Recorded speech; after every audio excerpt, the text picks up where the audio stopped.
Justin Grinnell's just a total badass. I mean, the guy is true blue.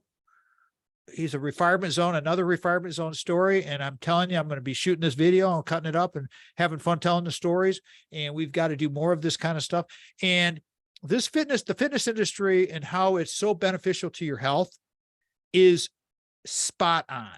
When you see the videos that I'm doing and the thing with Mike Shingles that I did, where my exercises that I'm helping for my arthritic knees, because I have arthritis. I'm still an active guy and I'm going to continue to be an active guy. And yeah, it was pissing me off. And it's like, we're going to fix this. So anyways, thank you to Justin Grinnell. Thank you to all of you for watching this portion of the program. And if you like it, share it, do all those things. Go find us on the talk. Oh my God, I can't even believe we're on that.